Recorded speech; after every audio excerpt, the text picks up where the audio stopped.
গল্পের নাম মন রাঙানোর পালা, সিজন ২। কলমে ইয়াসমিন খন্দকার।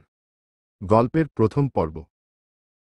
অভিকের তরুণ সময়ের একটি ছবি হাতে নিয়ে বেলকনি ঘেঁষে দাঁড়িয়ে আছে সুনীতি। পরম আবেশে হাত বুলিয়ে যাচ্ছে সেই ছবির উপরে।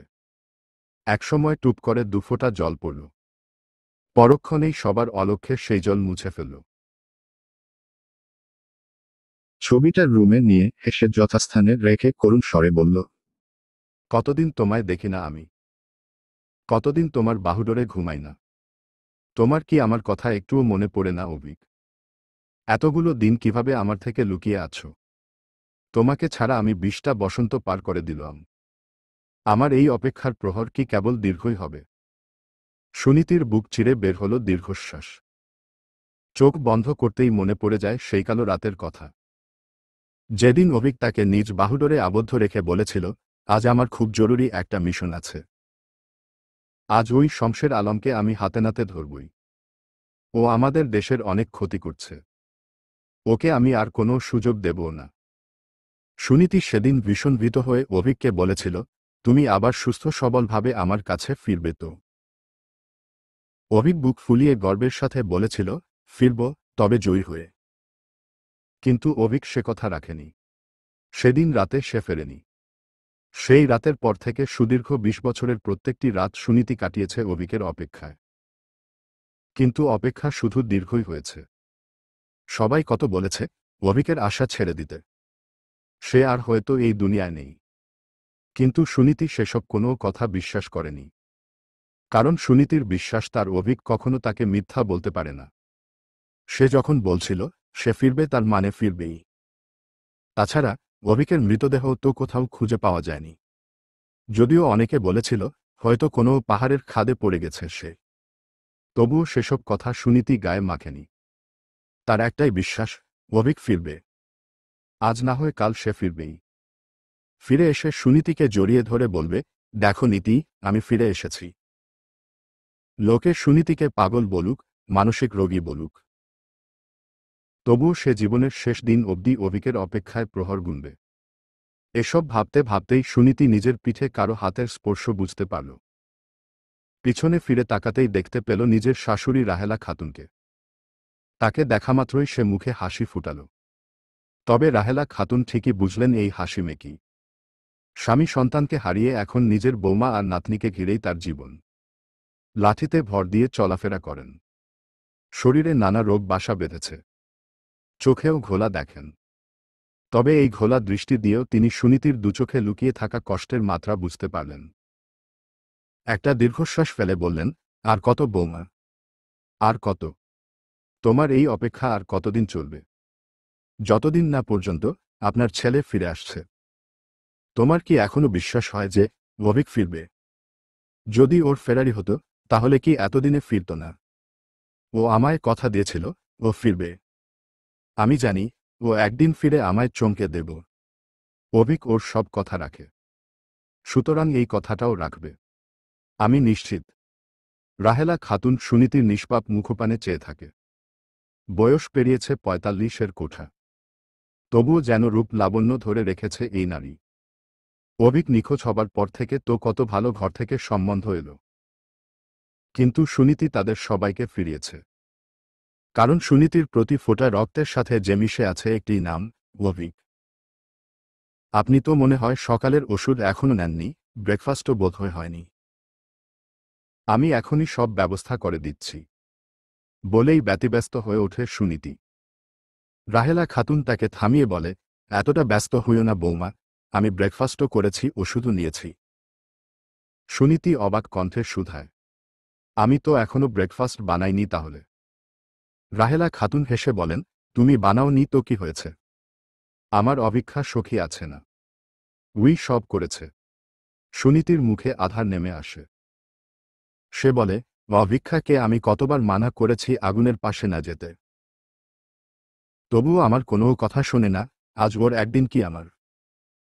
আহ বৌমা, তুমি এভাবে বলছো কেন? এভাবে বলবো না তো কি? আপনি তো জানেনই ওর আগুনে ফোবিয়া আছে। তাও কেন ও রান্নাঘরে গেছে? আরে ও তেমন কিছু করেনি। বয়েল মেশিনে করে আমায় ডিম সিদ্ধ দিয়েছে আর জ্যাম পাউরুটি দিয়েছে। আগুনের কাছে যায়নি। সুনীতি স্বস্তির নিঃশ্বাস নিয়ে বলে, ওহ, তাই বলুন। আমি তো ভয় পেয়ে গেছিলাম। জানেনই তো মেয়েটাকে নিয়ে কত চিন্তায় থাকি। ওই তো এখন আমার সব। অভিক আমায় সবসময় বলতো, মেয়েটা সর্বোচ্চ সুখী দেখতে চায়। আমিও তো সবসময় সেই চেষ্টাই করি। হঠাৎ যদি কোনো একদিন অভিক এসে আমায় বলে, আমাদের মেয়েকে কেমন মানুষ করেছ দেখি, তখন তো আমায় দেখাতে হবে নাকি যে আমাদের মেয়েকে একদম আমি রাজকন্যার মতোই মানুষ করেছি, যাতে ও আমাদের উপর প্রসন্ন হয়। তাই না বলুন? রাহেলা খাতুনের চোখে জল চলে আসে। কোনো সুনীতি পরিবেশ স্বাভাবিক করতে বলে, তা আমার রাজকন্যা এখন কোথায়? সকাল থেকে তো ওকে দেখছি না। রাহেলা খাতুন চোখের জল মুছে বলেন, আমার সখী কি আর ঘরে বসে থাকার মেয়ে? সকালে উঠে আমায় ব্রেকফাস্ট করিয়েই বেরিয়ে গেছে শরীরচর্চা করতে। দুপুরে নাকি কোনো একটা বিউটি শোতে যাবে, সেজন্য প্রস্তুতি নিচ্ছে। সুনীতি বিরক্ত হয়ে বলে, এই মেয়েকে নিয়ে আমি আর পারি না।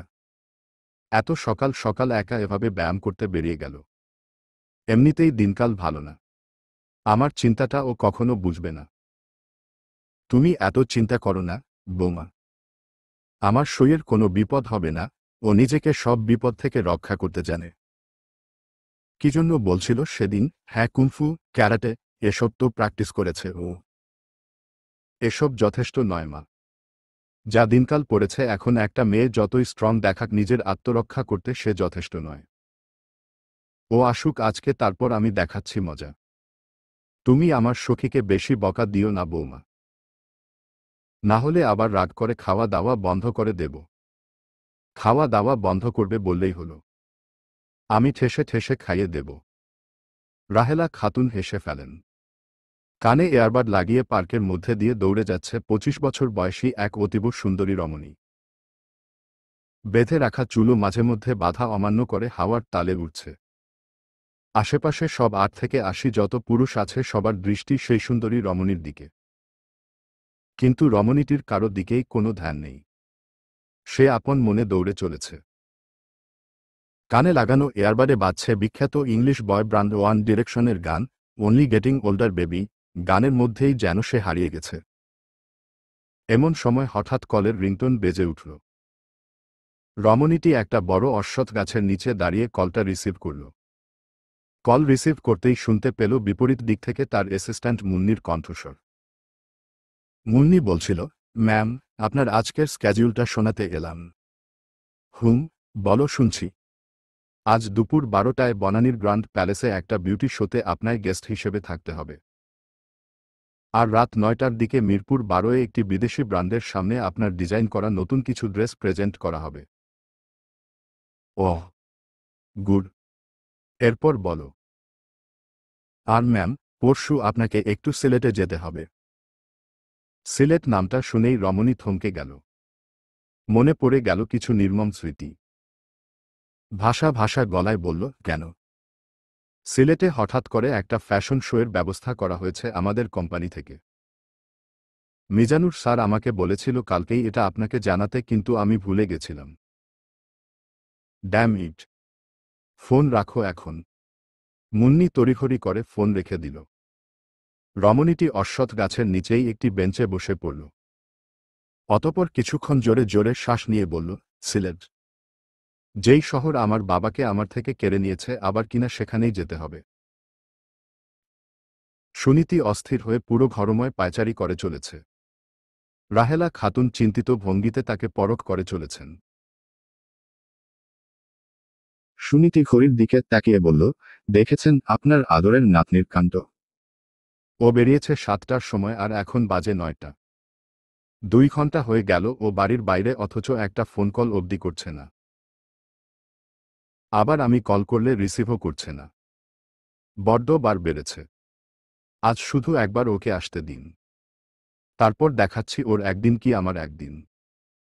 তুমি শান্ত হও বৌমা, হয়তো ও কোনো কাজে ব্যস্ত আছে তাই। আপনি আর ওর হয়ে ওকালতি করবেন না মা। ও কি কাজ করে আমার জানা আছে। শুধু আসুক আজকে। ওর কাজ আমি বের করছি। এরই মধ্যে হন্তদন্ত হয়ে বাড়িতে প্রবেশ করে অভিক্ষা। রাহেলা খাতুন অভিক্ষাকে দেখেই চোখ দিয়ে ইশারা করেন চুপি চুপি নিজের ঘরে চলে যেতে।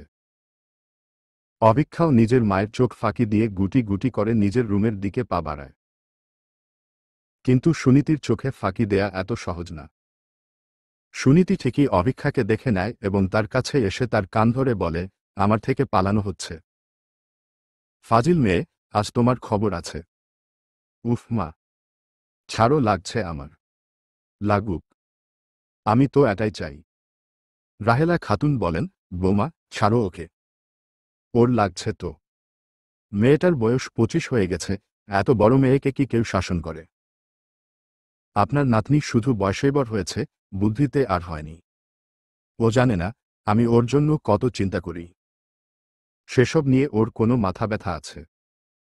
অভিক্ষা অনুনয়ের স্বরে বলে, মা জননী, আমায় ছেড়ে দিন, আমার বড্ড ভুল হয়ে গেছে। এখন যদি আপনি আমায় না ছাড়েন আর কোনো সাংবাদিক যদি লুকিয়ে এই অবস্থায় আমার ছবি ক্লিক করে নেয়, তাহলে সোশ্যাল মিডিয়া জুড়ে ভাইরাল হয়ে যাবে। দেখুন দেশে বা ফ্যাশন ডিজাইনার অভিক্ষা চৌধুরীর মা কিভাবে তার কান ধরে শাসন করছে। সুনীতি আরও জোরে অভিক্ষার কান টেনে ধরে বলে, খুব পাজি হয়েছ না?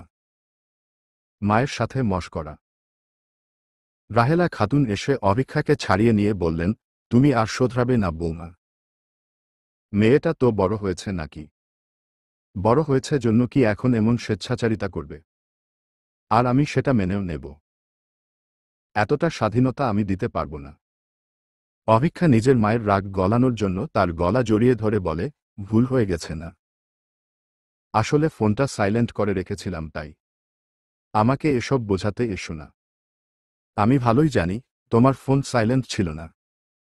তুমি ইচ্ছা করেই ফোনটা রিসিভ করোনি যাতে তাড়াতাড়ি বাড়ি ফিরতে না হয়। অভিক্ষা জিভ কেটে বলে, বুঝে গেলে? আমি তোমার মা, আমাকে এতটা বোকা ভেবো না। তোমাকে 10 মাস পেটে ধরেছি, তাই হাড়ে হাড়ে চিনি তোমায়। ঠিক আছে, সরি। প্লিজ আমায় ক্ষমা করে দাও। ঠিক আছে, এবারের মতো বেশি কিছু বললাম না। কিন্তু এরপর এমন কিছু করলে কিন্তু আমি ছেড়ে কথা বলবো না। রাহেলা খাতুন অভিক্ষাকে চোখ দিয়ে ইশারা করে নিজের ঘরে যেতে বলেন এবং সুনীতিকে বলেন, তুমি ওকে এখন ওর রুমে যেতে দাও। মেয়েটা একটু বিশ্রাম নিক। দুপুরে আবার ওকে বনানীতে যেতে হবে। মামনি, তুমি নিজের রুমে গিয়ে বিশ্রাম নাও। আর দুপুরে কি খাবে বলো, আমি তৈরি করে দিচ্ছি। দুপুরে আমি খাবো তোমার হাতের স্পেশাল চিকেন কাটলেট। চিকেন কাটলেটের নাম শুনেই সুনীতি কেঁপে ওঠে। এটা যে অভিকেরও বড্ড প্রিয় খাবার ছিল। অভিক্ষা শুধু অভিকের মতো সাহস আর চেহারায় পায়নি, তার ভালো লাগাগুলোও পেয়েছে। সুনীতি হালকা হেসে বলে, ঠিক আছে মামনি, আমি দুপুরে তোমাকে চিকেন কাটলেট তৈরি করে দিব। নিজের কক্ষের মধ্যে পুশ আপ করে চলেছে ২৬ বছর বয়সী এক সুঠামদেহী তাগড়া যুবক। খালি গায়ে পেশিগুলো দৃশ্যমান। শরীর বেয়ে পড়ছে নোনতা ঘাম। সেদিকে তার কোনো খেয়াল নেই। সে শরীরচর্চায় ব্যস্ত। গাঢ় নীল চোখও সাক্ষী লাল রঙের। হঠাৎ করেই তার কক্ষের দরজায় কেউ নক করল। যুবকটি থেমে গেল। উঠে দাঁড়িয়ে গায়ে একটু গেঞ্জি পরে নিয়ে বলল, কে? আমি বলছি সার্জিস ভাইয়া। ভিতরে আসব? আমায়রা তুমি? হ্যাঁ, এসো। সার্জিসের থেকে অনুমতি পেতেই হাসিমুখে তার কক্ষে প্রবেশ করে আমায়রা। সার্জিস সরু চোখে আমায়রার দিকে তাকায়। লাল সালোয়ার কামিজ পরিহিত মেয়েটির পোশাক এমনিতে বেশ শালীন। তবে মুখে মেকআপের বারবারন্ত লক্ষ্য করা যাচ্ছে। এটা অবশ্য সার্জিসের কাছে নতুন কিছু নয়। জবে থেকে বুঝো হয়েছে সে দেখেছে আমায়রা সবসময় তার সামনে এমন সেজেগুজেই আছে। তাই তো এসব ভাবনা ঝেড়ে ফেলে সার্জিস আমায়রাকে শুধায়, বলো কি দরকারে এসেছ? তোমার জন্য কফি নিয়ে এলাম। এই দুপুরবেলা আমি কফি খাব। আমায়রা উদাস কণ্ঠে বলে, খাবে না? তাহলে কি আমি এটা ফিরিয়ে নিয়ে যাব? না, থাক। এনেছো যখন রেখে যাও। আমি সময় করে খেয়ে নেব। আচ্ছা। বলেই সে কফিটি ডেস্কের উপর রাখে। অতঃপর সেখানেই দাঁড়িয়ে উসখুস করতে থাকে। সার্জিস আমায়রাকে এমন ছটফট করতে দেখে বলে, আর কিছু বলবে? না মানে তুমি সিলেট যাচ্ছ কবে? আজ রাতেই আমায় ফিরতে হবে। আজ রাতেই? হ্যাঁ, কারণ খুব শীঘ্রই একটা নতুন মিশনে যেতে হবে। আমায়রার মনটা উদাস হয়ে যায়। সে বলে, তাহলে আমি যাই এখন। হুম, যাও। সার্জিসের কক্ষ থেকে বেরিয়ে একটু দূরে আসতেই সার্জিসের মা ইভার মুখোমুখি হয় আমায়রা। ইভা আমায়রাকে দেখে বলে, তোমাকে এত উদাস লাগছে কেন মায়রা? আমায়রা উদাস কণ্ঠে বলে, সার্জিস ভাই আজ রাতেই সিলেট ফিরে যাচ্ছে। ইভা একটা দীর্ঘশ্বাস ফেলে বলে, কি করব বলো? আমার ছেলের মাথায় যে কিভাবে এই আর্মি হওয়ার ভূত চাপল আমি জানি না। আমারও কি ভালো লাগে নিজের একমাত্র ছেলেকে এতদূর পাঠাতে। নিজের বাবার এখানে এত বিজনেস থাকতে ও এসব করছে। বলেই একটু থেমে বলেন, তবে অসুবিধা নেই। খুব শীঘ্রই আমি ওকে এমন বন্ধনে বেঁধে ফেলব যে ও এই বাড়িতে থাকতে বাধ্য হবে। ইভার কথায় লুকিয়ে থাকা রহস্য বুঝতে পেরে আমায়রার গাল লজ্জায় লাল হয়ে যায়। সে দ্রুত স্থানত্যাগ করে। ইভা আমায়রার যাওয়ার পানে তাকিয়ে বলে, মেয়েটা একদম আমার মনের মতন। শালীন, লাজুক, কিছুটা চঞ্চল তবে বাধ্য মেয়ে। আমার তো অনেক আগে থেকেই সার্জিসের জন্য আমায়রাকে পছন্দ। এবার ভাবছি ওদের 4 হাত এক করে দেব। আমায়রা লজ্জায় নিজের রুমের দিকে যাওয়ার সময় হঠাৎ করেই নিজের মা অহনার মুখোমুখি হয়। অহনা আমায়রাকে এভাবে হন্তদন্ত হয়ে রুমের দিকে যেতে দেখে বলে, কি হয়েছে মায়রা? তুই এভাবে ছুটে ছুটে কোথায় যাচ্ছিস? আমার রুমে। বলেই সে চলে যায়। অহনা বলে, এই মেয়েকে নিয়ে আর পারি না। সবসময় শুধু ছোটাছুটি। আর ওইদিকে আরেকজন সোহেল। 2 ভাইবোন একদম একরকম হয়েছে। সারাদিন শুধু ব্যাট বল নিয়ে দৌড়াদৌড়ি। সাগরকে এবার শুধু ফিরতে দাও। 2 ভাই বোনের নামে বিচারসভা বসিয়ে ছাড়। বলেই অহনা রান্নাঘরের দিকে রওনা দেয়। এখন তার অনেক দায়িত্ব। বাড়ির সকলের জন্য রান্না করতে হবে। ইভাও অবশ্য তাকে সাহায্য করে। তবে তার বাঙালি রান্না বেশি একটা ভালো হয় না। এজন্য অহনার ঘাড়েই মূল দায়িত্ব।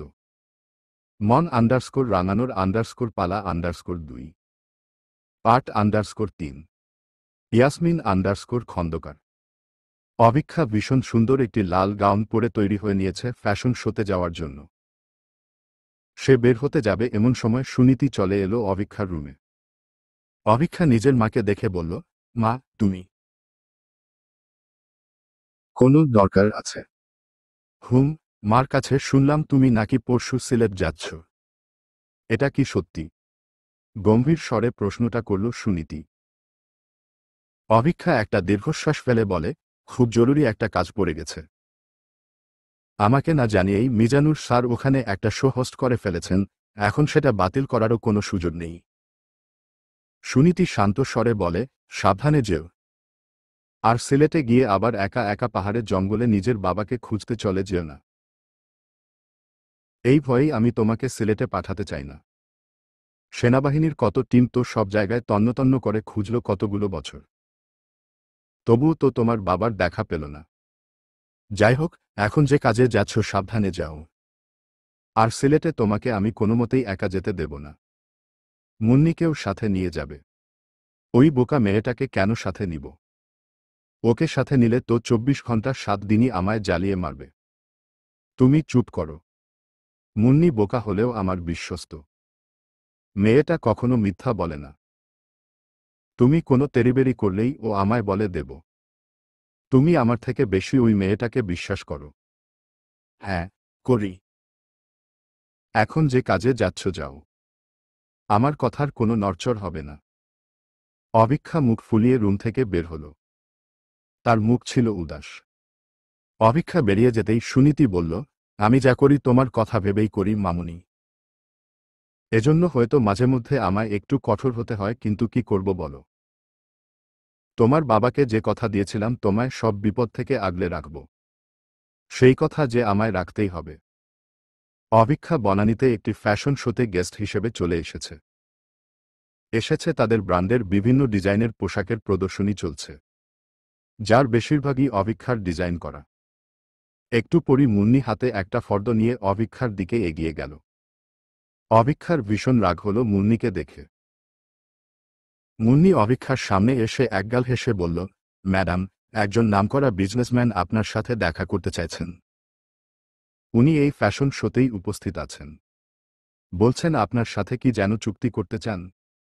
আপনি কি ওনার সাথে দেখা করবেন? ঠিক আছে, আসতে বলো ওনাকে। বলেই অভিক্ষা ফ্যাশন শোতে মনোযোগ দেয়।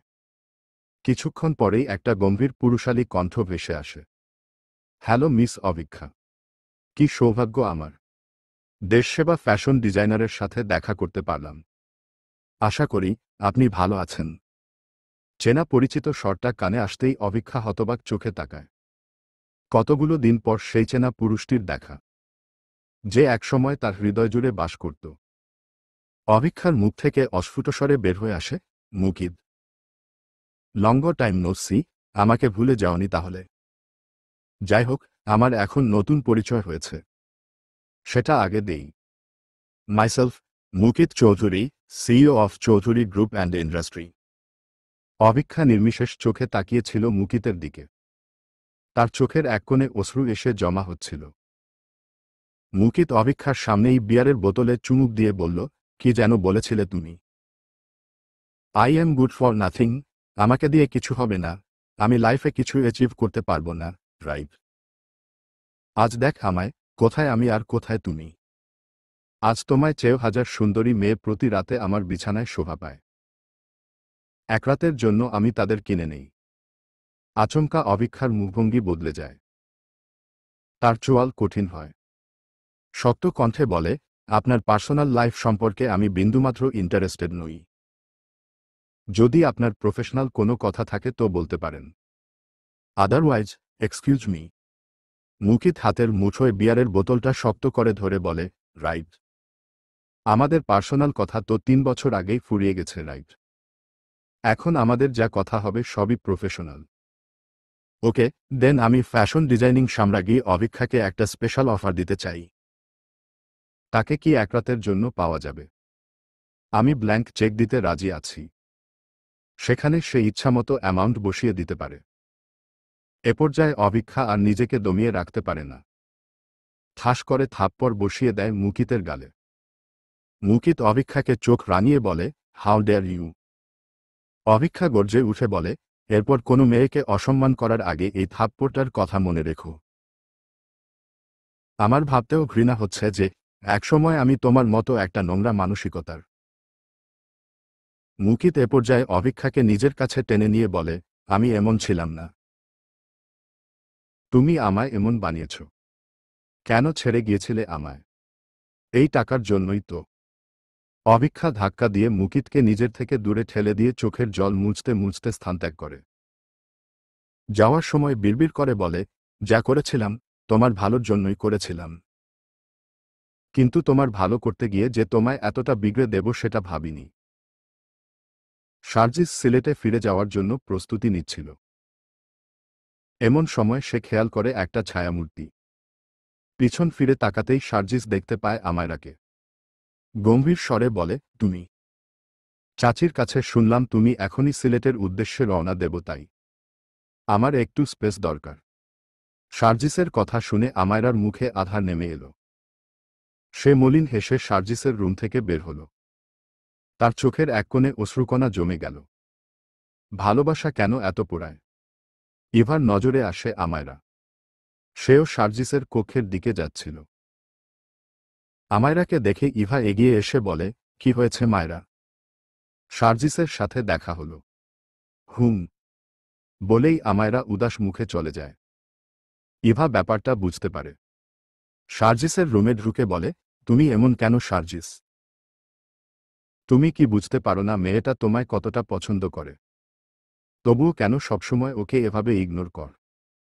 শারজিস একটা দীর্ঘশ্বাস ফেলে বলে, মম, তুমি তো জানোই আমি আমায়রাকে ওই নজরে দেখি না।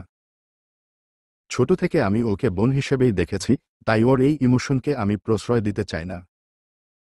না হলে ও মিথ্যা আশা করে বসবে। মিথ্যা আশা কেন করবে?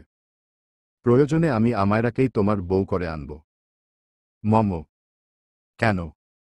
তোমার কি অন্য কেউ পছন্দ আছে? না, নেই। কিন্তু তাহলে আমি তোমার আর কোনো কথা শুনতে চাই না। এরপর তুমি যবে ঢাকায় ফিরবে তখন আমি এই নিয়ে কথা তুলব। দেখো, তুমি আর্মি হতে চেয়েছ, আমি রাজি হয়েছি। তোমার স্বপ্নের পথে বাধা হয়ে দাঁড়ায়নি। এবার তোমাকেও আমার কথা শুনতে হবে। তোমার বউ হবে আমার পছন্দের মেয়ে। তোমার অন্য কোনো পছন্দ থাকলে না হয় একটা কথা ছিল, কিন্তু তেমনটা তো নয়। ঠিক আছে মম, তুমি যা চাও তাই হবে। এবার তো হ্যাপি হয়ে যাও আর আমায় হাসি মুখে বিদায় দাও। ইভা একগাল হেসে বলেন, সাবধানে যেও। আর হ্যাঁ, যাওয়ার আগে তোমার ড্যাডের সাথে দেখা করে যেও। ওর শরীর খুব একটা ভালো যাচ্ছে না। বিজনেসে নাকি কি একটা সমস্যা হয়েছে। যদি তুমি এইসব আর্মিতে জব না করে একটু বাবার ব্যবসার হালটা ধরতে তাহলে তোমার ড্যাড একটু নিশ্চিন্তে থাকত। সার্জিস একটা দীর্ঘশ্বাস ফেলে, কিন্তু এই প্রশ্নের কোনো জবাব দেয় না। তার মা প্রায়শই ইনেবি নিয়ে এসব বলে, কিন্তু সার্জিস এসব কথায় কোনো গুরুত্বই দেয় না। কারণ তার কাছে সবার আগে তার স্বপ্নটা। দেশের সেবা করার ব্রত নিয়েই সে আর্মি হয়েছে। তাই নিজের শেষ নিঃশ্বাস অবধি দেশমাতৃকার সেবায় নিজেকে নিয়োজিত রাখবে। অভীক্ষা আজ মন খারাপ নিয়ে বাড়িতে ফেরে। বাড়িতে এসে নিজের রুমে দরজা বন্ধ করে বসে থাকে। রাহেলা খাতুন ব্যাপারটা খেয়াল করে অভীক্ষার রুমের বাইরে এসে দরজায় নক করতে থাকেন। অভীক্ষা দরজাটা খুলে দিতেই তিনি শুধান, কি রে, তোকে এমন লাগছে কেন সখী? কি হয়েছে বলতো? অভীক্ষা নিজের দাদিকে জড়িয়ে ধরে কান্না করতে শুরু করে। রাহেলা খাতুন আরও বেশি উদ্গ্রীব হয়ে ওঠেন। বলেন, আমার ভীষণ চিন্তা হচ্ছে। বল না, কি হয়েছে তোর? আজ মুকিতের সাথে দেখা হয়েছিল। মুকিত?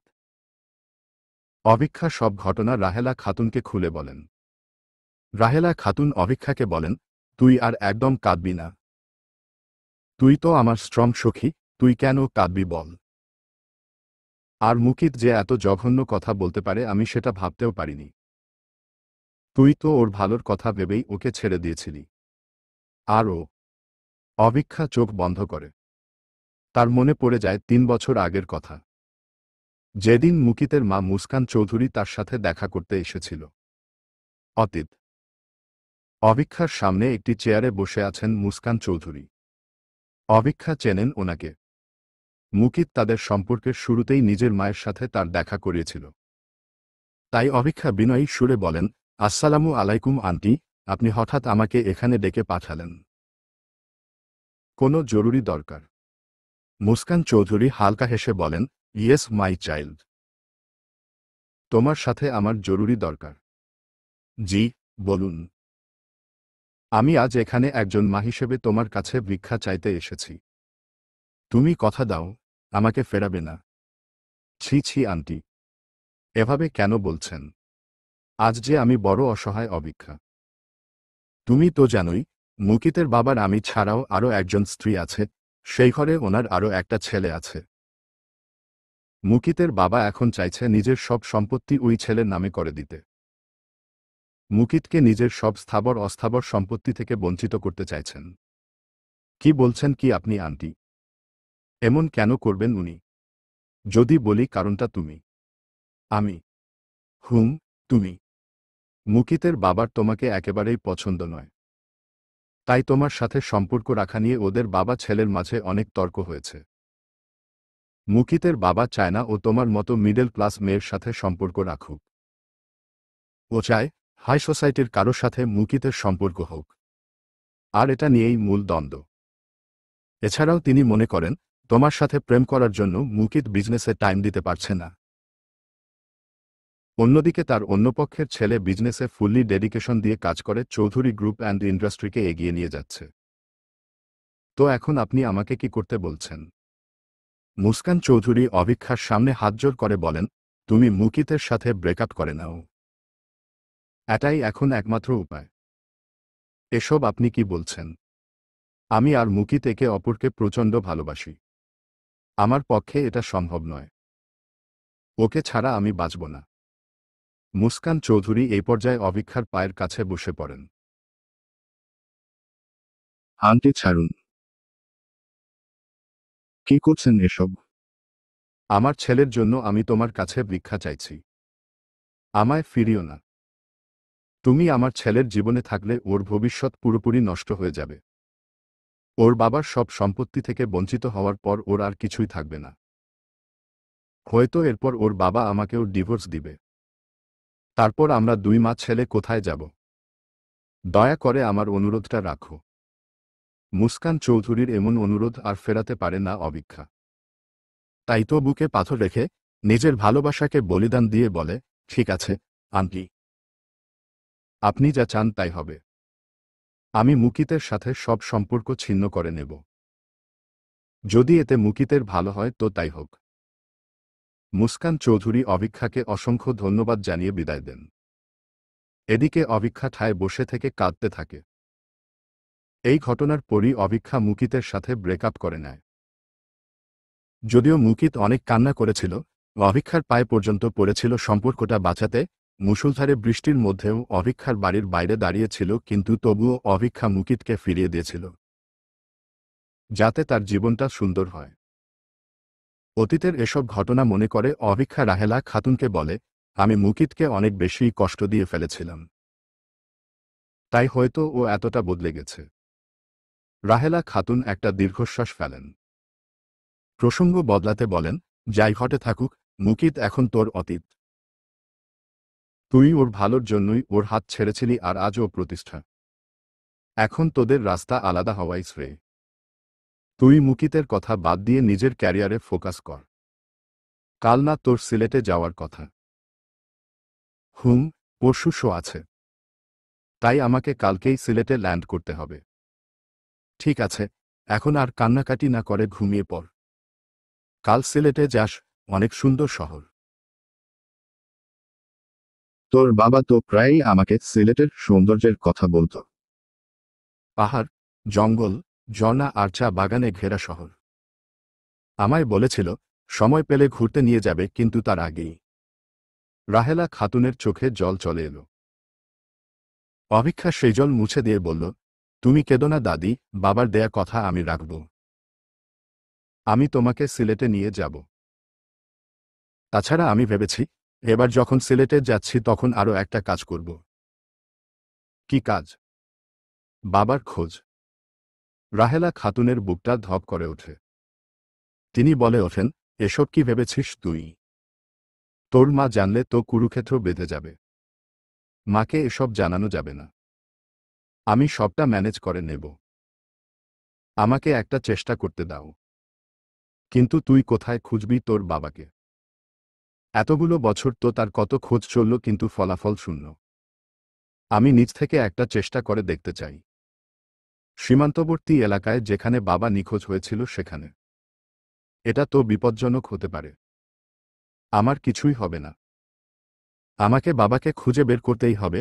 তোমার কোলে তোমার ছেলেকে ফিরিয়ে না দিয়ে আর মায়ের কাছে তার প্রিয়তম স্বামীকে ফিরিয়ে না দিয়ে যে আমি শান্তি পাব না। তোমাদের চোখের জল যে আমায় ভীষণ কষ্ট দেয়।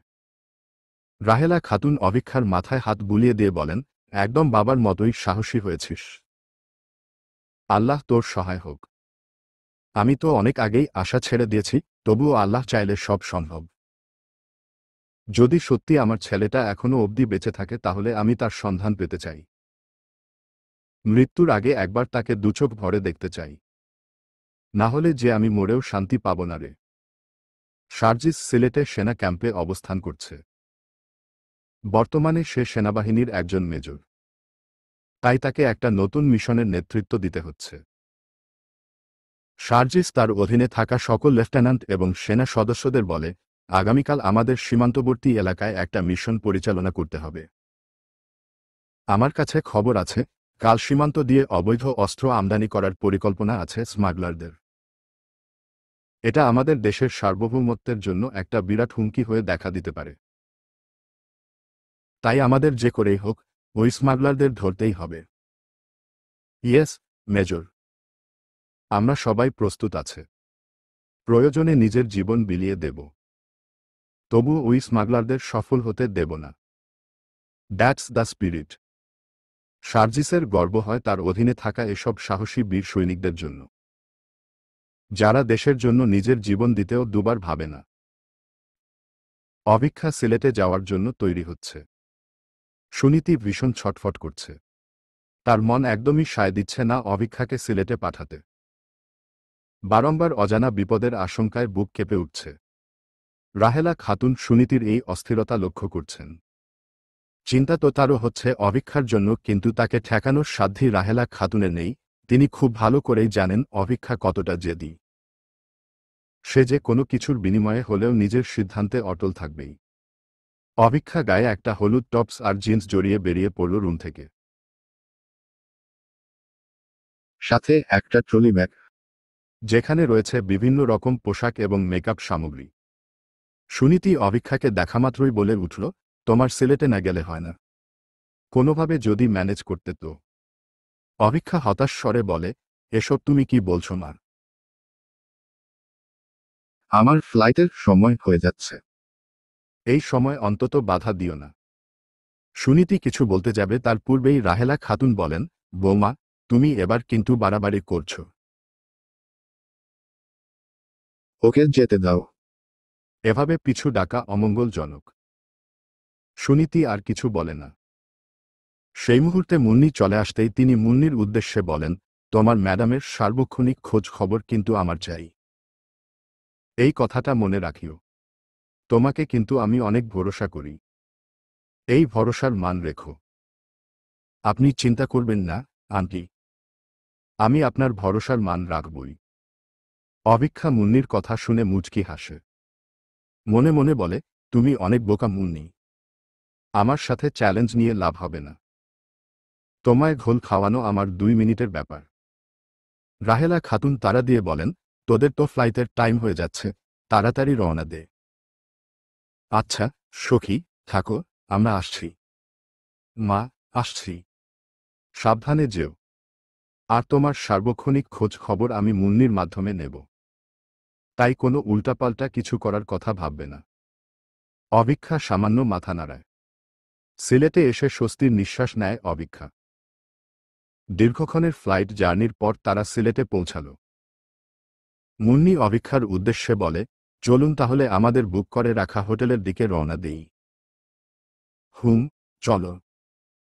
অতপর দুজনে একটা গাড়িতে করে সিলেটের গ্র্যান্ড হোটেলে পৌঁছে যায়। এই হোটেলের পাশেই একটা ফ্যাশন হাউস রয়েছে যেখানে আগামীকাল অভিক্ষার শো আছে। অভিক্ষা হোটেলে পৌঁছেই নিজের রুমে প্রবেশ করে দরজা লাগিয়ে দেয়। অতপর কাউকে একটা ফোন করে বলে, যা বলেছিলাম তা করেছ তো? জি ম্যাম। গুড। জলদি খাবার ডেলিভারির ব্যবস্থা করো। আমার হাতে বেশি টাইম নেই। বলেই নিজের স্মার্ট ওয়াচের দিকে তাকায় অভিক্ষা। বিকেল 4টা বাজে।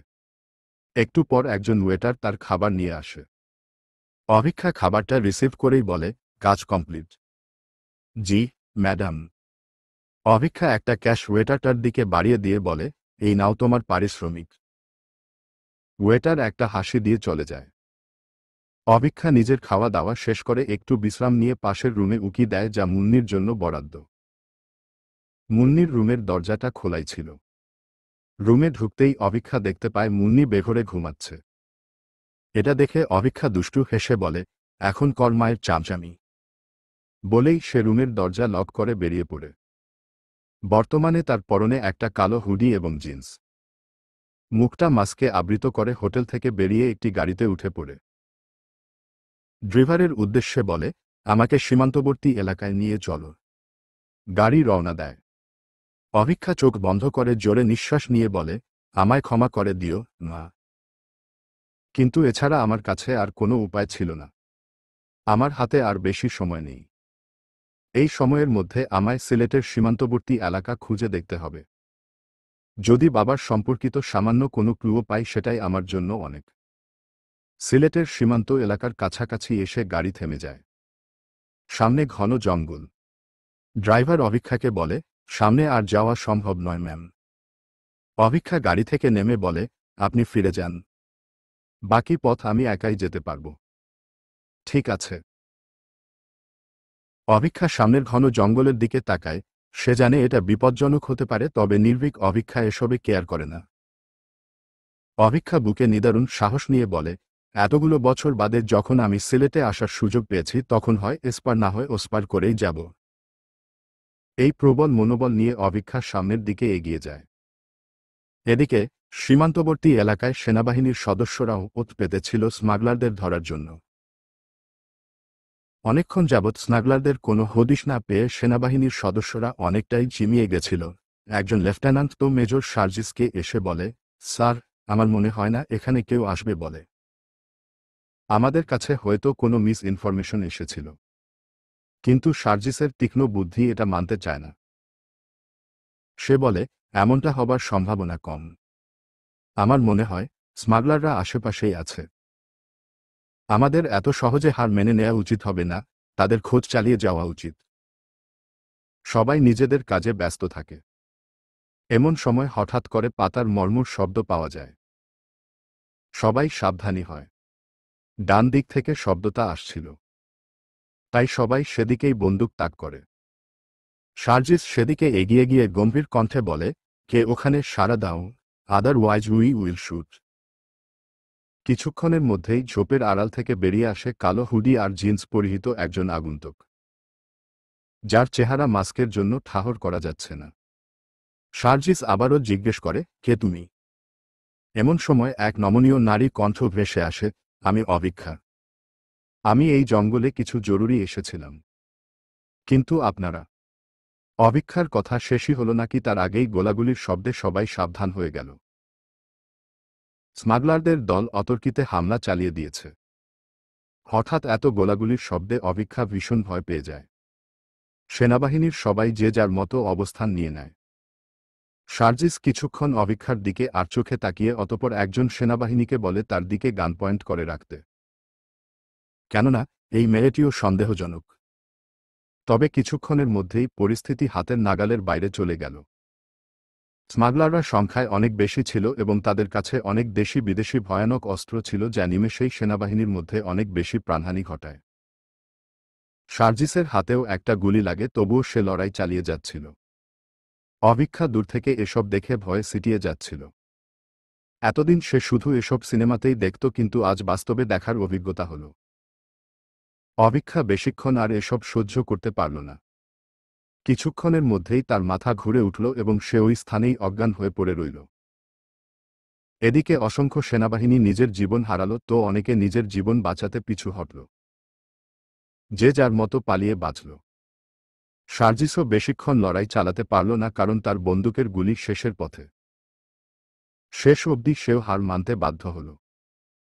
অভিক্ষার দিকে নজর যেতেই সংকোচ দূরে ঠেলে অজ্ঞান অজানা মেয়েটির দেহ তুলে নিয়ে দৌড় দিল সামনের দিকে। এখন তার কোনো নিরাপদ আশ্রয়ের প্রয়োজন। সেই নিরাপদ আশ্রয়ের খোঁজেই সে জঙ্গল পেরিয়ে কিছুটা দূরে চলে গেল। কিন্তু এই জঙ্গলে কোনো গোলকধাঁধার মতো কোথায় আটকে গেল সে। কোনোভাবেই বেরোনোর রাস্তা খুঁজে পেল না।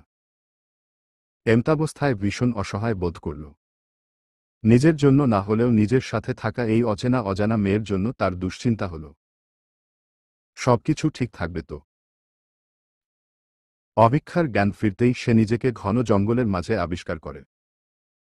তড়িঘড়ি করে উঠে বসতেই আরও অবাক হয় নিজের পাশে একজন আগন্তুক ব্যক্তিকে চোখ বন্ধ করে বসে থাকতে দেখে। সাথে ভীষণ ভয়ও পায়। অভিক্ষা একটু নড়েচড়ে উঠতেই সজাগ হয় সার্জিস। চোখের পাতা মেলে জিজ্ঞেস করে, আপনি ঠিক আছেন তো?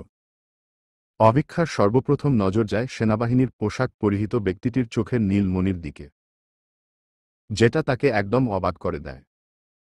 কেননা লোকটাকে দেখে তো বাংলাদেশেই মনে হচ্ছে।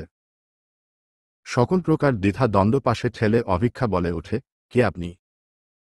আর এটা কোনো জায়গা? সার্জিস একটা দীর্ঘশ্বাস ফেলে বলে, এই প্রশ্ন তো আমার আপনাকে করা উচিত। কে আপনি? আর এই রকম একটা সময়ে এমন অসুরক্ষিত একটা স্থানে কেন এলেন আপনি? জানেন এটা কতটা বিপদজনক হতে পারত? অভিক্ষা জবাবে তৎক্ষণাৎ কিছু বলে না, দ্রুত উঠে দাঁড়িয়ে বলে, আমি এই জঙ্গলে ভীষণ জরুরি একটা কাজে এসেছিলাম। কিন্তু কি থেকে কি হয়ে গেল ঠিক বুঝলাম না। আমরা এখন কোথায় আছি বলতে পারবেন? আমি আপনার নাম এবং পরিচয় জানতে পারি কি? আমার নাম অভিক্ষা চৌধুরী, আমি একজন ফ্যাশন ডিজাইনার। আপাতত এর থেকে বেশি কিছু বলতে পারছি না। আমি সার্জিস খন্দকার। আমি সেনাবাহিনীর একজন মেজর। আজ আমরা এখানে একটা মিশনে এসেছিলাম যা ব্যর্থ হয়েছে। বর্তমানে আমরা গভীর অরণ্যে বসবাস করছি এবং এখান থেকে বের হবার রাস্তাও আমার জানা নেই, কেননা এতটা গভীরে আগে কখনো আসা হয়নি। অভিক্ষা ভীষণ ভয় পেয়ে যায়। তাহলে এখন উপায়? আপনি আমার উপর বিশ্বাস রাখতে পারেন মিস অভিক্ষা। আমি নিজেকে আর আপনাকে এখান থেকে উদ্ধার করার কোনো বন্দোবস্ত করব। আপনার কাছে ওয়াকি টকি বা এরকম কোনো ডিভাইস নেই যা দিয়ে সংকেত পাঠানো সম্ভব? দুর্ভাগ্যজনকভাবে না। এখানে আসার সময় সেসব কোথাও একটা হারিয়ে ফেলেছি। অভিক্ষা এখনো পুরোপুরি সার্জিসকে বিশ্বাস করে উঠতে পারছিল না। একা এমন এক জঙ্গলে একটা ছেলের সাথে স্বাভাবিকভাবেই কোনো মেয়ে নিরাপত্তা বোধ করবে না। সার্জিস যেন বুঝল ব্যাপারটা। তাই তো সে অভিক্ষার থেকে যথেষ্ট দূরত্ব বজায় রেখে দাঁড়িয়ে বলল, আমার উপর এটুকু বিশ্বাস রাখতে পারেন যে আমার দ্বারা অন্তত আপনার কোনো ক্ষতি হবে না। এই জঙ্গলটা আমাদের জন্য নিরাপদ নাও হতে পারে। তাই আশেপাশে কোনো লোকালয় আছে কিনা আমাদের সেই খোঁজ করতে হবে। অভিক্ষা মাথা ঝাঁকিয়ে সম্মতি জানাল। আসার সময় সেও ভুল করে ফোনটা ফেলে রেখে এসেছিল। তাই এখন আর কোনো উপায় নেই তার হাতে। সার্জিস সামনে চলতে শুরু করল। অভিক্ষা তার পিছু পিছু। অনেকক্ষণ যাবৎ তারা চুপচাপ হাঁটতে লাগল, কিন্তু লোকালয়ের কোনো চিহ্ন খুঁজে পেল না। দুজনেই নিদারুণ হতাশ হল। একজন আর্মি হওয়ায় সার্জিসের জঙ্গলের দুর্গম পথে অনেকক্ষণ যাবৎ হাঁটার অভ্যাস থাকলেও অভিক্ষার তা নেই।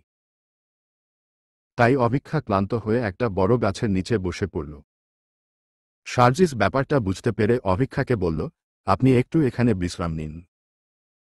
আমি একটু আশপাশটা খুঁজে দেখি। এটা বলে সার্জিস সামনে যেতে নিবে কি অভিক্ষা তার হাত চেপে ধরে বলল, দয়া করে আমায় একা ছেড়ে কোথাও যাবেন না।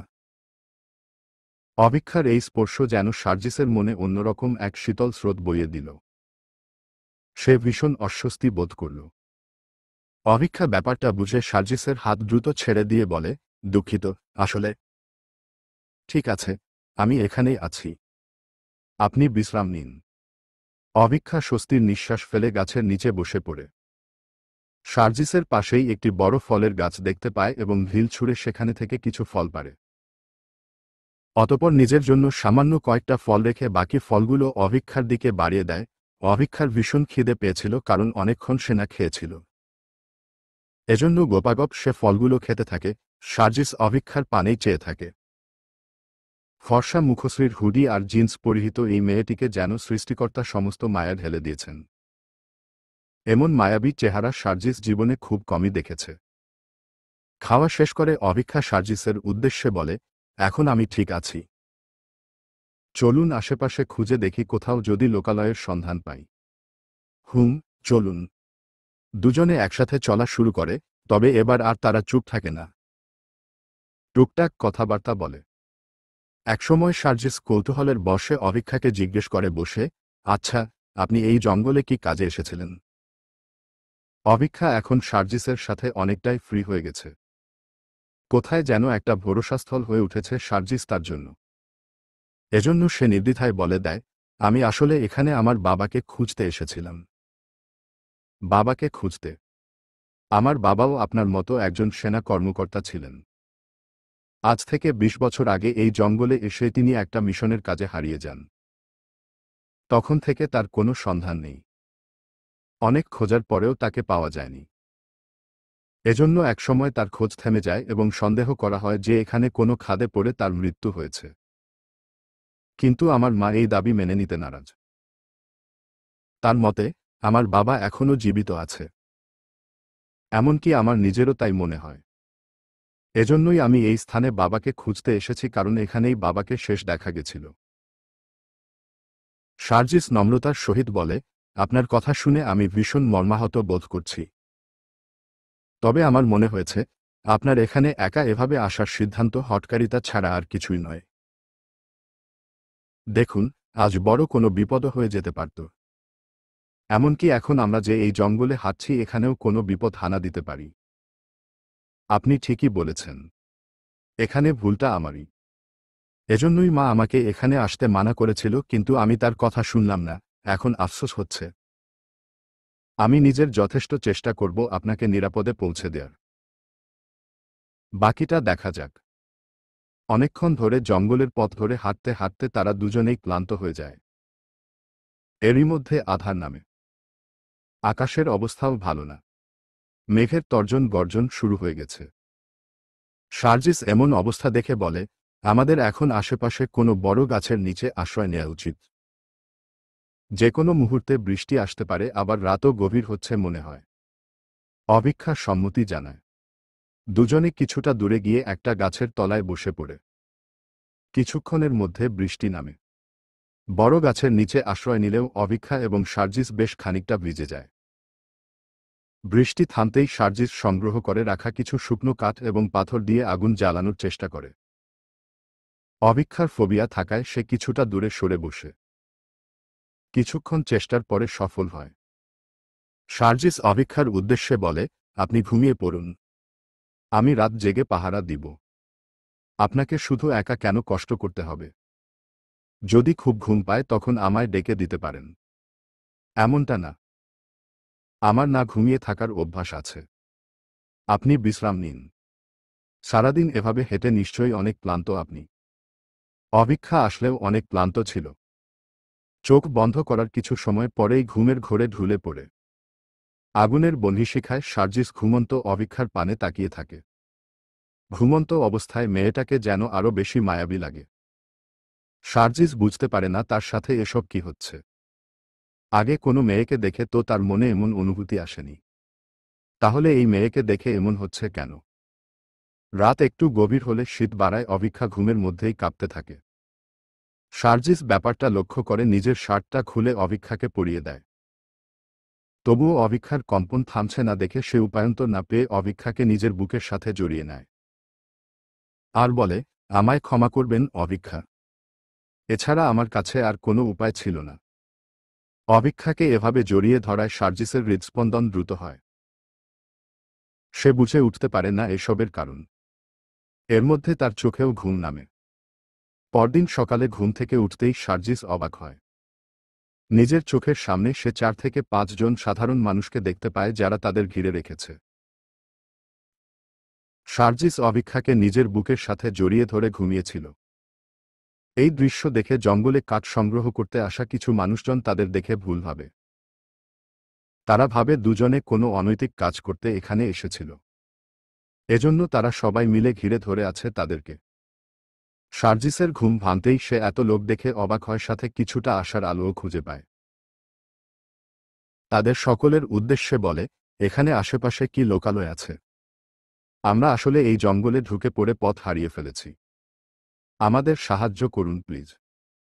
ওই সমস্ত লোকদের মধ্যে একজন প্রবীণ ব্যক্তি বলে ওঠে, নষ্টামি করতে গিয়ে ধরা পড়ে এখন আমাদের সাথে চালাকি হচ্ছে। তোমাদের নাটকে আমরা ভুলছি না। এরই মধ্যে অভিক্ষারও ঘুম ভেঙে যায়। সে ঘুম ঘুম চোখে চোখের সামনে এত মানুষকে দেখে দ্রুত স্বাভাবিক হয়ে বসে। নিজেকে সার্জিসের এত কাছে দেখে সে যথেষ্ট ঘাবড়ে যায়। দ্রুত দূরে সরে আসে। সার্জিস সবার উদ্দেশ্যে বলে, দেখুন, আপনারা ভুল ভাবছেন। আমরা সত্যিই এখানে ফেঁসে গেছিলাম। আপনারা যেমন ভাবছেন তেমন কিছুই এখানে হয়নি। আর আমি একজন সেনাবাহিনীর সদস্য। সে আপনি যাই হন, আমাদের তাতে কিছু যায় আসে না। এখান থেকে একটু দূরেই আমাদের গ্রাম। এই জঙ্গলটাও আমাদের সীমানার মাঝেই পড়ে। এর আগেও আমরা এখানে অনেককে নোংরামি করার সময় হাতে নাতে ধরেছি। তাদেরও ছিল নানান অজুহাত। কিন্তু এবার আমরা এসবে ভুলছি না। এই এদের সবাইকে ধরে নিয়ে চলো গ্রামে। তারপর সালিশ বসিয়ে এদের বিচার করা হবে। পরিস্থিতি বেগতিক দেখে অভিক্ষার ভীষণ ভয় হতে থাকে। সে সকলের উদ্দেশ্যে বলে, আপনারা প্লিজ এমন কিছু করবেন না। আমরা সত্যিই কোনো অন্যায় করিনি। এসব কথা সবাই বলে। এবার অন্তত আমরা এসব কথায় ভুলব না।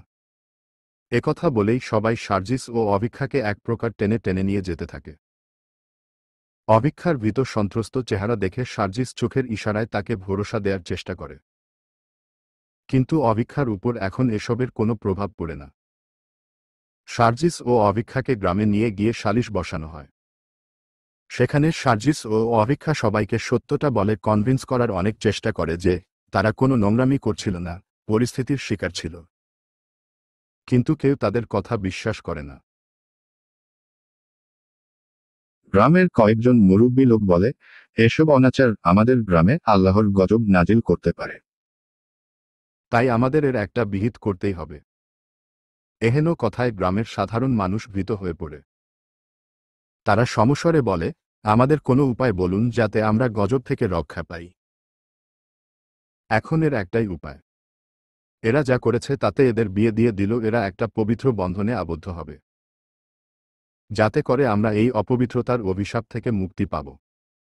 কথাটা শোনার সাথে সাথেই অভিক্ষা প্রতিবাদ করে বলে ওঠে, না, এমনটা হতে পারে না। সার্জিসও বলে, আপনারা এমন করবেন না।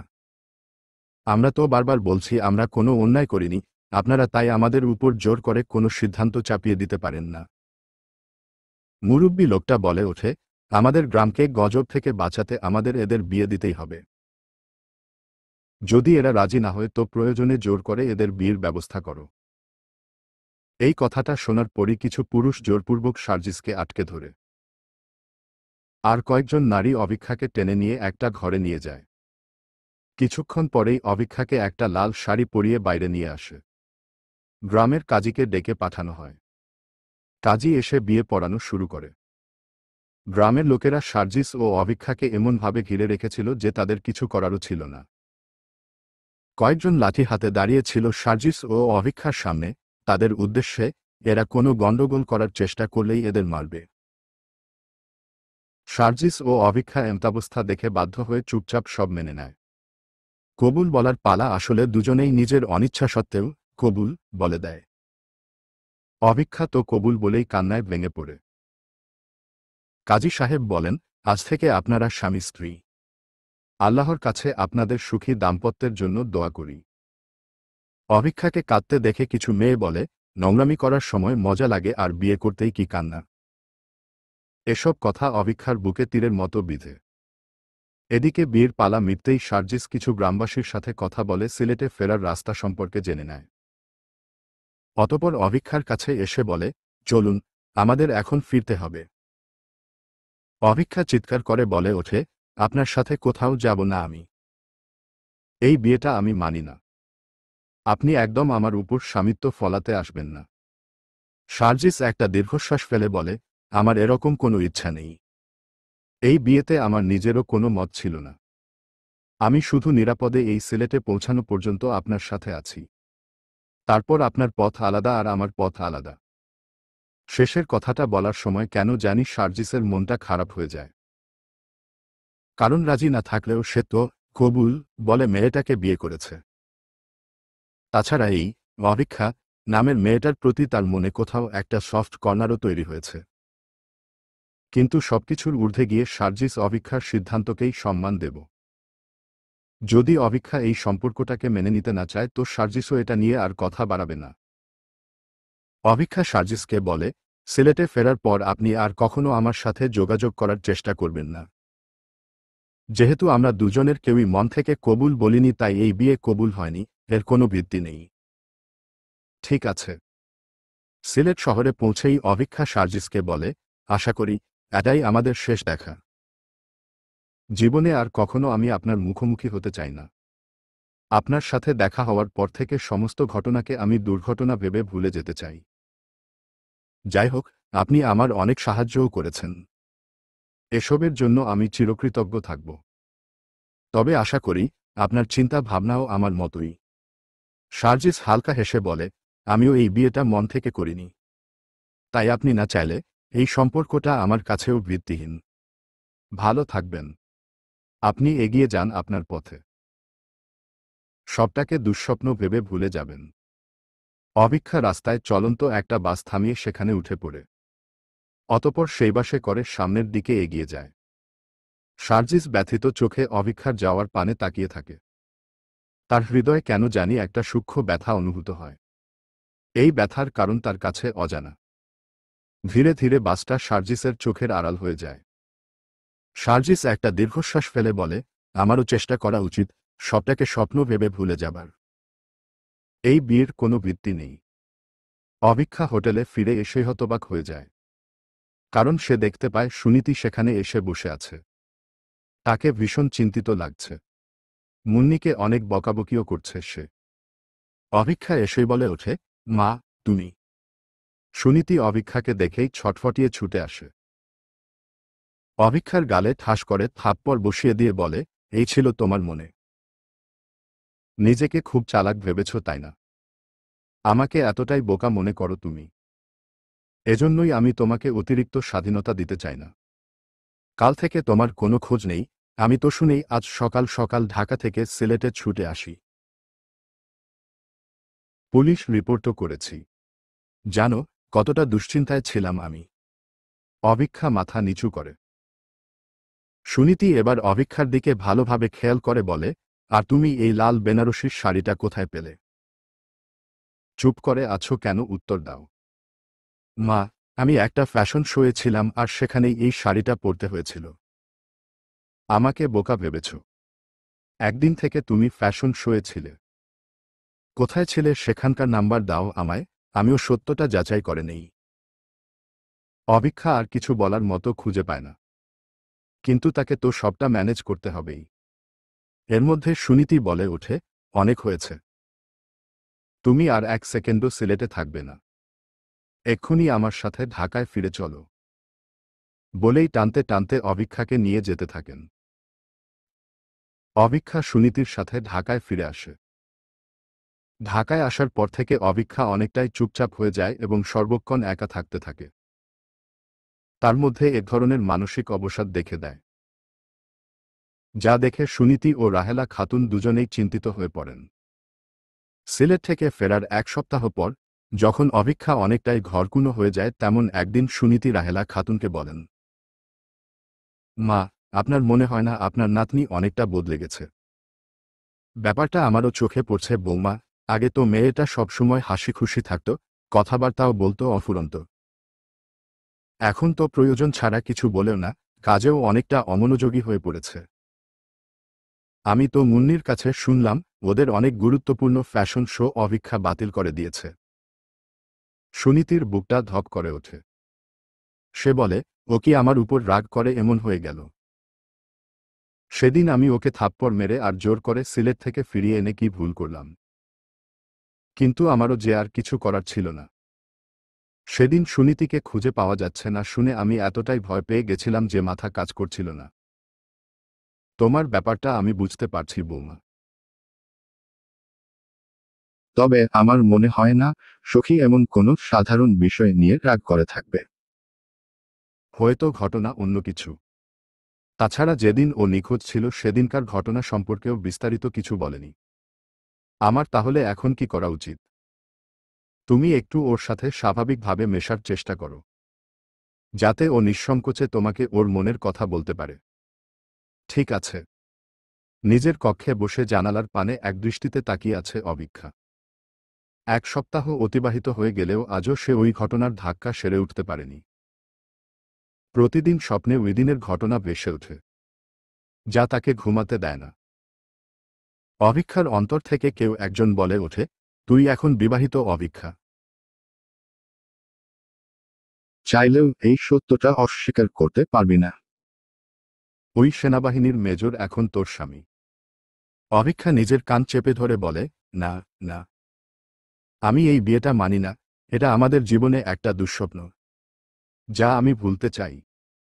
এমন সময় সুনীতি অভিক্ষার কক্ষে প্রবেশ করে বলে, কি হয়েছে মামুনি? তুমি এমন করছো কেন? অভিক্ষা উঠে দাঁড়িয়ে ছুটতে গিয়ে জড়িয়ে ধরে তার মাকে।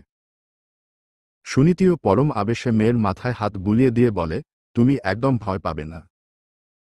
মা আছে তো তোমার সাথে। কি হয়েছে আমাকে নির্ভয়ে বলো। অভিক্ষা বলে, আমার জীবনে অনেক বড় একটা ঘটনা ঘটে গেছে মা, আমি বুঝতে পারছি না এখন আমার কি করা উচিত। সুনীতি উৎকণ্ঠার সাথে বলে ওঠে, কি হয়েছে? অভিক্ষা নিজেকে সামলে নেয়। মনে মনে বলে, আমায় ক্ষমা করে দিও মা, তোমাকে সত্যটা বলার সাহস আমার নেই। আর তার মাকে বলে, আমার উদ্দেশ্য ছিল সিলেটে গিয়ে বাবাকে খুঁজে বের করা, কিন্তু সেটা আমি করতে পারলাম না। নিজেকে ভীষণ ব্যর্থ মনে হচ্ছে। তাহলে কি সেদিন তুমি তোমার বাবার খোঁজে বেরিয়েছিলে? অভিক্ষা কোনো উত্তর দেয় না, সুনীতি অভিক্ষার মুখটা ঘুরিয়ে নিজের পাশে করে নিয়ে বলে, তোমাকে এত হীনমন্যতায় ভুগতে হবে না মামুনি। যেখানে এত সেনা সদস্য, গোয়েন্দা টিম এতদিন চেষ্টা করেও কিছু করতে পারেনি, সেখানে তুমি কি করতে পারবে? তুমি যে চেষ্টা করেছ এটাই অনেক। যদি ভাগ্যে থাকে তাহলে দেখবে তোমার বাবা ঠিক একদিন আমাদের কাছে ফিরে আসবে। সুনীতি অভিক্ষার বিরস মুখের দিকে তাকিয়ে বলে, এই ব্যাপারটা নিয়ে আর মন খারাপ করে থাকতে হবে না। এর থেকে ভালো কাল চলো আমরা দুই মা মেয়ে কোথাও ঘুরতে যাই, তাহলে মনটাও ফুরফুরে হয়ে যাবে। কাল তো হবে না মা, আমার একটা ফ্যাশন শো আছে। এই সপ্তাহে আমার অনেক ব্যস্ত স্ক্যাজুল। ও কোনো ব্যাপার না, তুমি কাজে মন দাও, তাহলে এই ট্রমা থেকে বের হতে পারবে। আমরা না হয়ে সময় করে একদিন ঘুরতে যাব কোথাও। আচ্ছা। মায়ের সাথে কথা বলার পর অভিক্ষার মন অনেকটাই ফুরফুরে হয়ে যায়। সে আবার সবটা ভুলে নতুন উদ্যমে জীবনটা শুরু করার সিদ্ধান্ত নেয়। ৩ মাস পর, দীর্ঘ সময় পর আবারও নিজ শহর ঢাকায় পা রাখল সার্জিস। এবার ১ সপ্তাহের ছুটি নিয়ে এসেছে সে। ভেবেছে এই সময়টা পরিবারের সাথে অনেক সুন্দরভাবে কাটাবে। সার্জিস বাড়িতে প্রবেশ করতেই তার চাচাতো ভাই সোহেল ছুটে এসে বলে, ভাইয়া তুমি এসেছ। চাচা, চাচি, আম্মু, আব্বু, আপি কোথায় তোমরা? এক্ষুনি এসে দেখ কে এসেছে। ইভা ও অহনা রান্নাঘরেই ছিল। সোহেলের ডাক শুনে তারা দুজনেই ছুটে আসে। ইভা তো এসেই সার্জিসকে জড়িয়ে ধরে আবেগঘন স্বরে বলে, এতদিন পর মমের কথা মনে পড়ল। কি যে বলো না মম, আমার তো সবসময় তোমার কথাই মনে পড়ে। সাগর বর্তমানে সেনাবাহিনীর একজন ব্রিগেডিয়ার। কর্মসূত্রে চট্টগ্রামে তার অবস্থান। অনেকদিন পর সে ঢাকায় ফিরেছে। সাগর ও সাজিদ দুই ভাই আসতেই সার্জিস তাদের সাথে কথা বলায় ব্যস্ত হয়ে পড়ে। বিশেষ করে সাগরের সাথে সার্জিসের ভীষণ ভালো সম্পর্ক। তার কাছ থেকে অনুপ্রাণিত হয়েই তো সার্জিস আজ একজন সেনাবাহিনীর মেজর হয়েছে। অহনা ইভার উদ্দেশ্যে বলে, আজ অনেকদিন পর আমাদের পরিবারটাকে আবার পরিপূর্ণ লাগছে তাই না? ঠিক বলেছ, তবে আরও পরিপূর্ণ লাগবে যখন আমাদের সম্পর্কের সমীকরণ বদলে ২ থেকে ২ বেয়ান হব। অহনা স্মিত হাসে। একটু দূরেই দাঁড়িয়েছিল আমায়রা। সার্জিসকে এতগুলো দিন পর দেখে সে যেন নিজের ২ নয়নের কতগুলো দিনের তেষ্টা মেটাচ্ছিল। অহনা একবার নিজের মেয়ের পানে তো একবার সার্জিসের পানে তাকায়। অতঃপর বলে ওঠে, সার্জিস কি আমাদের এই সিদ্ধান্তে রাজি হবে? ওকে তো আগে থেকে কিছু জানানো হয়নি। ওরও তো কোনো পছন্দ অপছন্দ থাকতে পারে। তুমি নিশ্চিন্তে থাকতে পারো অহনা। আমি সার্জিসের সাথে কথা বলেছিলাম গতবার। ওর পছন্দের কেউ নেই। আমাদের সিদ্ধান্ত ও অবশ্যই মানবে। অহনা একটু নিশ্চিত হয়। সার্জিস নিজের রুমে এসে ফ্রেশ হয়ে নেয়। ওয়াশরুম থেকে বাইরে আসতেই দেখতে পায় ইভা তার বিছানায় বসে আছে। মম, তুমি কি কিছু বলবে আমায়? ইয়েস, মাই সান। তোমাকে আমার কিছু বলার আছে। বলো। আমরা বড়রা মিলে একটা গুরুত্বপূর্ণ সিদ্ধান্ত নিয়েছি। দেখো, তোমার ছোট্ট চাচু অনেকদিন পর ছুটি পেয়েছেন আর তুমিও। এরপর না জানি আর কখন তোমরা একসাথে ছুটি পাবে। তাই এটাই আমাদের কাছে সুবর্ণ সুযোগ হয়েছে। এই ১ সপ্তাহের মধ্যেই আমরা তোমার আর আমায়রার বিয়েটা দিয়ে দিতে চাই। ইভার কথা শুনে যেন সার্জিসের মাথায় বজ্রপাত হয়। সে বলে ওঠে, এটা কি করে সম্ভব মম? দেখো, এই ব্যাপারে আমি তোমার সাথে আগেও কথা বলেছি। তাই আমি কোনো আপত্তি শুনব না। সহসাই সার্জিসের মনে ভেসে ওঠে অভিক্ষার চেহারা। যেই মেয়েটার সাথে যেভাবেই হোক তার বিয়ে হয়েছিল, এখন কিভাবে সে আরেকটা বিয়ে করবে? সার্জিসের মাথা কাজ করছিল না। এটা একটু বেশি তাড়াহুড়ো হচ্ছে না? মোটেই না। তোমার তো বিয়ের বয়স হয়ে গেছে আর আমায়রাও যথেষ্ট বড় হয়েছে। এবার ওর গ্র্যাজুয়েশন কমপ্লিট হলো। ওর বাহিরে কোনো জব টপ করার ইচ্ছা নেই। সংসারী হতে চায়। তাই আমিও চাই ওকে যত তাড়াতাড়ি সম্ভব নিজের ছেলের বউ করে আনব। আর আজ হোক বা কাল ওকে তো আসতেই হবে, এতে তাড়াহুড়োর কিছু নেই। কিন্তু মম, আমি তোমার কোনো কিন্তু শুনব না। আমরা যেটা সিদ্ধান্ত নিয়েছি সেটাই ফাইনাল। এর আগে তুমি নিজের ইচ্ছায় সব করেছ, কিন্তু এবার আমাদের কথা শুনতে হবে। না হলে ভুলে যেও যে আমি তোমার মম। মম। সার্জিস যেন অকুল পাথারে পড়ে। এখন কি করবে সে? কি সিদ্ধান্ত নেবে? সার্জিস অভিক্ষাকে দেখে মনে মনে বলে, ভাগ্যে কি তাহলে এটাই লেখা ছিল, যে কারণে আমার অতীতকে এনে বর্তমানে দাঁড় করালো। এদিকে অভিক্ষা কোনো প্রতিক্রিয়া দেখাতে পারে না। সে শুধু অবাক চোখে সার্জিসকে দেখেই যায়। এই লোকের সাথেই তো তার দুর্ঘটনাবশত বিয়ে হয়েছিল, অথচ আজ অন্য কারো সাথে তার এনগেজমেন্ট। অভিক্ষা আর বেশি কিছু ভাবতে পারে না। বারবার একটাই কথা মনে ভেসে ওঠে, যা হয়েছিল তার কোনো ভিত্তি নেই। আমরা কেউই মন থেকে কবুল বলিনি। ওটা কোনো বিয়েই ছিল না। তাই ওনার অধিকার আছে নিজের জীবন নতুন করে শুরু করার। ইভা সার্জিসের উদ্দেশ্যে বলে, তুমি এখনো ওখানে দাঁড়িয়ে আছে কেন? এদিকে এসো। অভিক্ষা সার্জিসের থেকে চোখ সরিয়ে নেয়। সার্জিসও অভিক্ষাকে অতিক্রম করে সামনে এগিয়ে গিয়ে আমায়রার পাশে দাঁড়ায়। ইভা তাদের দুজনকে একসাথে দেখে বলে, তোমাদের দুজনকে একসাথে কি সুন্দর মানিয়েছে। একদম মেড ফর ইচ আদার। আমায়রার মুখে হাসি ফুটে ওঠে। কিন্তু সার্জিস গম্ভীর মুখশ্রী করে দাঁড়িয়ে আছে। অভিক্ষার কেন জানি সার্জিস ও আমায়রাকে এভাবে একসাথে দেখে খুব একটা ভালো লাগে না। ভেতরে ভেতরে অন্যরকম একটা অনুভূতি হতে থাকে। সে মনে মনে বলে, আমার এমনটা লাগছে কেন? এই বিয়ের তো কোনো মূল্য নেই আমার কাছে। তাহলে ওদের একসাথে দেখে খারাপ লাগছে কেন? ইভা সার্জিসের দিকে একটা আংটি বাড়িয়ে দিয়ে বলে, নাও, এটা আমায়রাকে পরিয়ে দাও। সার্জিস কাপা কাপা হাতে আংটিটা হাতে নেয়। আংটি হাতে নিয়েই সে অভিক্ষার দিকে তাকায়। অভিক্ষাও সার্জিসের দিকেই তাকিয়ে থাকায় দুজনের চোখাচোখি হয়ে যায়। অভিক্ষা সাথে সাথে নিজের চোখ সরিয়ে নেয়। চোখ বন্ধ করে মনে মনে বলে, না, আমি ভুল ভাবছি। হয়তো অতীতের ঘটনাটা নিয়ে আমার মনে খুঁতখুঁতানি থেকে গেছে, তাই এমন মনে হচ্ছে। কিন্তু আমার এসব ভাবা উচিত নয়। আমায়রা তো বলল, ও সার্জিসকে অনেক ভালোবাসে, সার্জিসও হয়তোবা আমায়রাকে ভালোবাসে। ওরা একে অপরের সাথে সুখী হোক, ব্যাস এটাই আমার চাওয়া। সার্জিস আংটিটা নিয়ে অনেকক্ষণ দাঁড়িয়েছিল। এদিকে আমায়রা হাত বাড়িয়ে অপেক্ষা করছিল। ইভা তাড়া দিয়ে বলে, দাঁড়িয়ে আছো কেন? আমায়রা তো অনেকক্ষণ থেকে হাতটা বাড়িয়ে আছে। জলদি আংটিটা পরিয়ে দাও। সার্জিস এতক্ষণ অভিক্ষার ভাবনাতেই ডুবেছিল। ইভার কথায় সেই ভাবনা থেকে বেরিয়ে একটা দীর্ঘশ্বাস ফেলে। অভিক্ষার তো কোনো হেলদোলি নাই। তাহলে সে কেন এত ভাবছে অভিক্ষাকে নিয়ে? এই বিয়ে তো মূল্যহীন। এমন ভাবনা থেকেই সার্জিস আংটিটা আমায়রাকে পরিয়ে দিয়ে উদ্যত হয়। কিন্তু ভুলবশত তার হাত থেকে আংটিটা পড়ে যায় এবং ফ্লোরে গড়াতে গড়াতে অভিক্ষার পায়ের কাছে চলে যায়। এই দৃশ্য দেখে সবাই তাজ্জব বনে যায়। লোকজন বলাবলি করতে থাকে, একই অনাসৃষ্টি কাণ্ড ঘটে গেল। ইভা ব্যাপারটা সামলানোর জন্য বলে, এমন দুর্ঘটনা তো ঘটতেই পারে। আমি এখনই আংটিটা নিয়ে আসছি। অভিক্ষা আংটিটা তুলে নেয়। ইভা তার সামনে আসতেই আংটিটা তার হাতে দেয়। ইভা আংটিটা নিয়ে সার্জিসের হাতে দিয়ে বলে, নেও, এবার সাবধানে এটা আমায়রাকে পরিয়ে দাও। এদিকে সার্জিস মনে মনে ভাবছে, এই আংটি হয়তো তার আসল মালকিনের কাছেই গেছিল, কিন্তু সে যে এর মূল্য বুঝল না। এহেন ভাবনা থেকেই আংটিটা আমায়রার অনামিকা আঙুলে পরিয়ে দেয় সার্জিস। অতপর আমায়রাও সার্জিসকে একটা আংটি পরিয়ে দেয়। এই দৃশ্য দেখে অভিক্ষার এবার চাপা কষ্ট অনুভব হয়। সে জানে না কেন নিজের অনুভূতির সাথে লড়াই করতে পারছে না। অহনা এভাবে আংটি পরে যাওয়া দেখে ভীষণ চিন্তিত হয়ে পড়ে।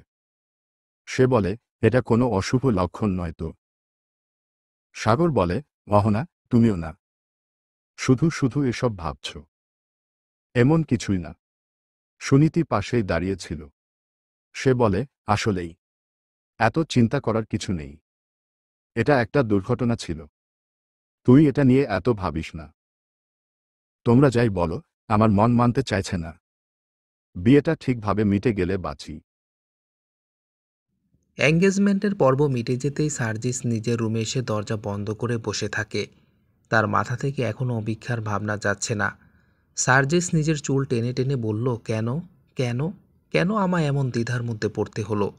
আমি তো অতীতের ওই ঘটনাকে ভুলে সামনের পথে পা বাড়ানোর জন্য প্রস্তুত ছিলাম। তাহলে ভাগ্য কেন আবার আমার সামনে আমার অতীতকে দাঁড় করিয়ে দিল?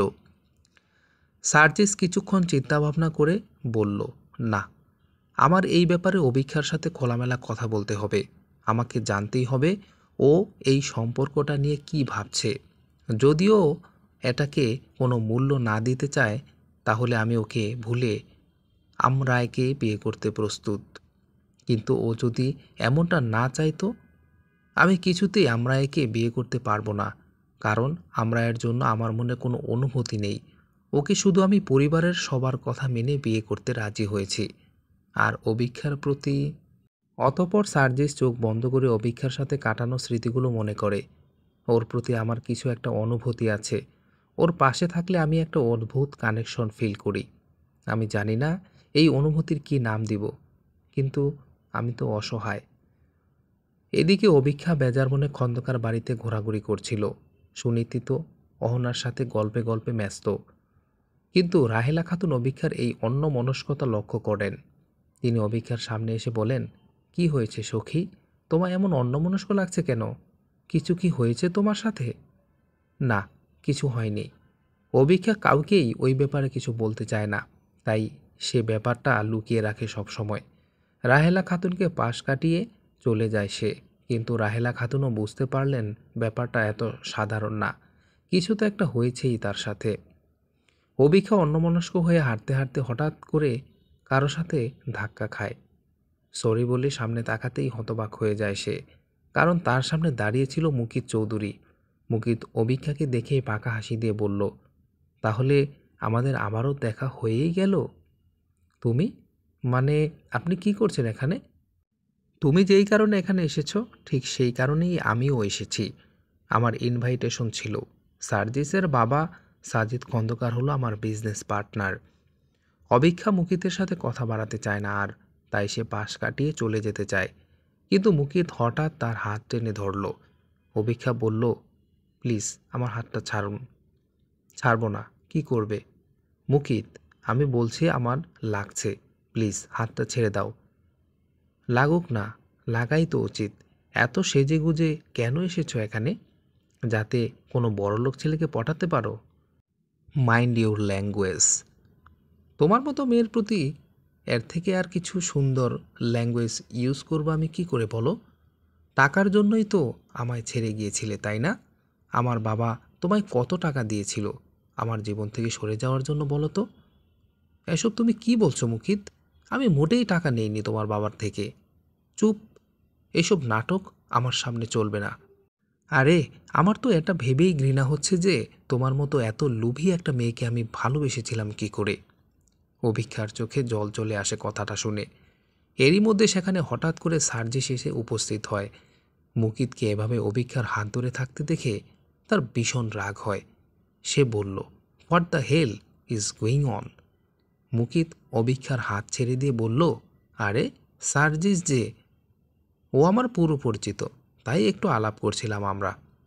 অভিক্ষা নিজের চোখের জল মুছে মুকিতকে উদ্দেশ্য করে বলল, দেখবে তুমি একদিন এইসব কিছুর জন্যই অনেক পস্তাবে, কিন্তু সেই দিন আর তোমার কিচ্ছুটি করার থাকবে না। এই কথাটা বলেই সে দৌড়ে চলে যায় সেখান থেকে। তবে মুকিতের এই ব্যবহার আজ তাকে ভীষণ কষ্ট দিয়েছে। চলবে।